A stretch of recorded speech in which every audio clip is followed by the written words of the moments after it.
Hi everybody, and welcome back to Ham 101. This is episode 3 in the series, and today we're going to talk about that all-important decision of what to buy for your first radio. You will remember in episode 2 we talked about the fact that while that was an important decision, it was not something that you needed to agonize over because there's lots of other options down the road for you to rethink that issue. But I recognize that it's a big stumbling block for a lot of folks, and so we're going to walk through some of the issues that you might run into as you go through the process of deciding what to do for that first radio. It's not a decision that should be taken lightly, but again, it's not something to agonize over. So let's begin that by talking about repeaters. It's very likely that your first conversation, or most of your conversations that you will have over the radio, will be over some local 2-meter or 440 megahertz repeater. So you need to know what repeaters are within range of your location, whether you're going to be talking from home, or whether it's going to be to and from work, or as you're out and about, whatever the case may be. You need to understand what repeaters are close by. There are a number of sources of information for that. There are iPhone apps and Android apps that you can use that are repeater directories that provide you with some information. There's online information. There are published repeater directories. The reality is that those have two shortcomings. One is they're not 100% accurate. They rely a lot on submitted information that may or may not be current. There are a lot of changes that happen within the repeater community. Stuff comes and goes. People add repeaters, they delete repeaters, things like that. So that really doesn't even tell you, though, the second most important part of it, and that is whether or not there's any activity on that repeater. In the Kansas City area, for instance, there are probably well over 100 repeaters, but there's probably at any given time 15 or 20 of those that aren't even on the air. And then there's another of those remaining repeaters, there's probably only 15 or 20 of those that have any regular activity on them. And there's lots of reasons for that, and I won't go into that. But you need to try to find out what repeaters are in your area that have people listening to them, that have people talking on those repeaters on a regular basis, because that's where you're going to have a conversation. It does you no good to transmit to a repeater if there's nobody listening. So that's the reason that we need to find that out. So how do you find that out? That's where we go back to the discussion about getting connected with the club and talking to other hams and finding out, what repeaters do they use and things like that. Now, how does that relate to buying your first radio? Well, it's very simple. It has to do with range. A repeater, as you will recall, it receives on one frequency and retransmits whatever it hears on that frequency on another frequency, so that people around a large area can hear you, or can hear what's being transmitted.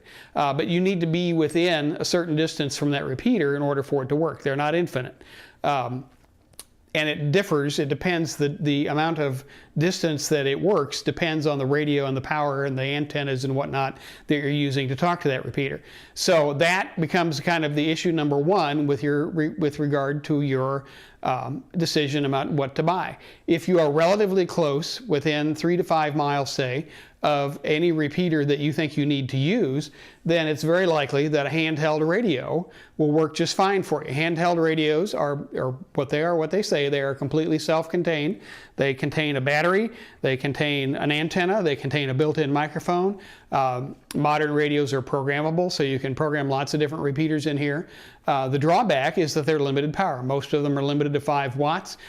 They're built in using this built-in kind of rubber duck antenna, which is not particularly efficient. And so if you're not pretty close to the repeater, you're not going to be able to get in reliably with one of these. Now, there are some things that you can do to improve your range with one of these, and primarily those revolve around replacing this antenna, which we call a rubber duck for obvious reasons, because it's bendable and it's flexible. Replacing that rubber duck with some kind of an external antenna. Now, at home or in the car, either one, if you can attach an antenna to this little antenna port on the top, and that will extend your range significantly, especially if you're in a car. If you're trying to talk on one of these in a car, you'll find that your range is very limited, because you've got to get out of that metallic shell that you're in the car, and that blocks radio waves, so it's very difficult. There are cheap alternatives for magnetic mount antennas antennas that have a coax that plugs in, screws into the antenna port on one of these, and will then extend your range. You can just slap that on top of your car. If you're in the house, you can slap it on top of your refrigerator, on top of a filing cabinet, some large metallic surface. I've seen people that have gone out and gotten stainless, well, not stainless steel, but big sheet pans or cake pans and things like that, and put a little rubber, a magnetic mount antenna on that and set it up on a shelf, and that extends your range quite a bit with one of these. So that's a handheld transmitter. The other option you have is what's called a mobile transmitter, and I have one of those here. This one's a fairly old one. But it requires an external antenna, it requires an external source of 12-volt power, and it has an external microphone. So these are designed to be mounted in a car or in a shack, and in your shack like these here are mounted, and they're intended to be mounted permanently, so they don't move around. You can't put one of these on your belt, you can't really move around with one of them, but they offer the advantage of being higher power and requiring an external antenna, which also boosts your range. So if you're within, say, 3 to 5 miles of a repeater, you can probably get by with a handheld transmitter, handheld HT or handheld transceiver, depending on your location. If you're in a real low spot, or if you're on the other side of the hill from the repeater or something like that, it may be problematic. But by and large, if you're fairly close to the repeater, you can get by with a handheld. If you're not, then you're going to need to go to something like this. These are typically capable of putting out 50 watts versus the 5 watts for one of these. Again, you've got to have an external antenna. You've got to have a source of 12-volt power, which is the battery in your car, or in a home situation, you'd have to have a 12-volt power supply.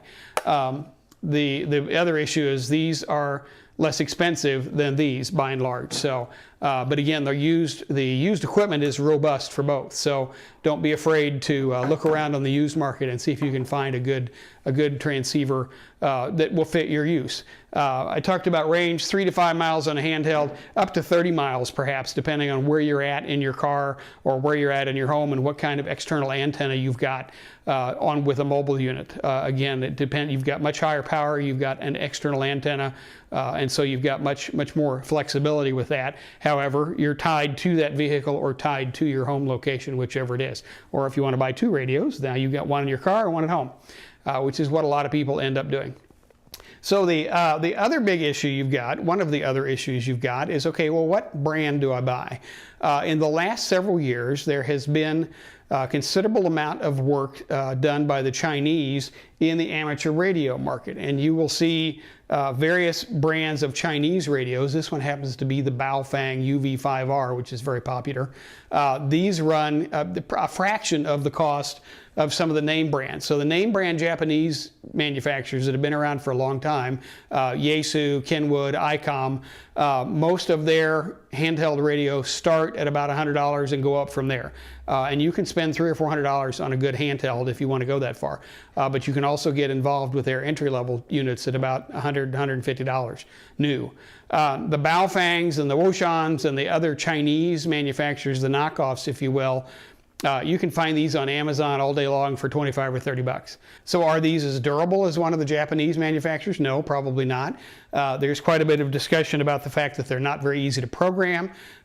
We could have another discussion about that. There's quite a bit of discussion about the operating, the purity of the signal that's transmitted with these being a problem and being outside of FCC specs.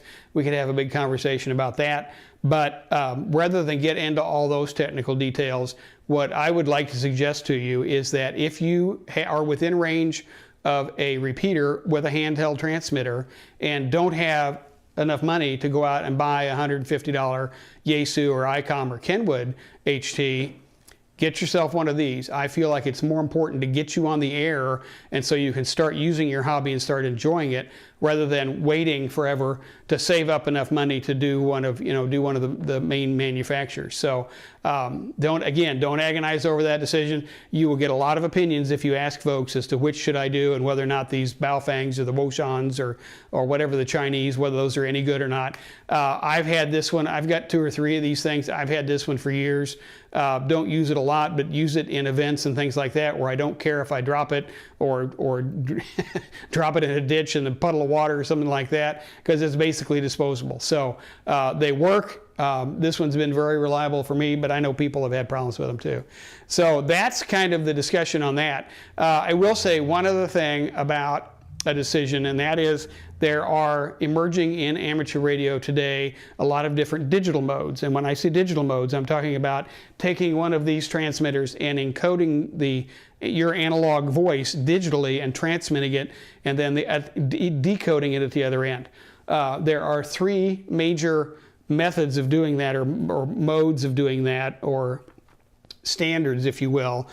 There is the Yaesu Fusion, which is only supported by Yaesu, which is what that is. That is a proprietary standard. There is D-Star, which is available with both ICOM and Kenwood radios. And there's a thing called DMR, which stands for Digital Mobile Radio, and that is an open standard, been around for years, but really has only arrived on the amateur radio scene the last 2 or 3 years. So you can look at those. The programming, depending on which mode you're talking about, the programming may or may not be fairly complicated. For new hams, I recommend you stick with analog. You stick with, the $35 Baofeng, or just use an analog repeater, because that's probably where most of the activity is going to be in your location, and it doesn't require any other programming. So it's the easiest to get on. So don't overlook that, but be aware that these other standards exist, and as you decide to go out and upgrade your radio and things like that, don't be bashful about looking around and asking people which standards are best. So there you go, and I hope that helps you with your first buying decision in amateur radio. And again, the important thing is to buy something and get on the air and start getting some enjoyment in your hobby, and learn more about the hobby, and learn more about what you like and what you don't like, so that you can expand what you're doing and how you're doing it and become proficient. So that's where the fun is in the hobby, and I hope you'll go out there and get something and get on the air and enjoy the hobby from there. So again, leave me comments if you've got questions about any of this, or have suggestions for other topics that we can cover in Ham 101, and look for the links for other episodes of Ham 101. So until next time, this is Herb NZ0F 73.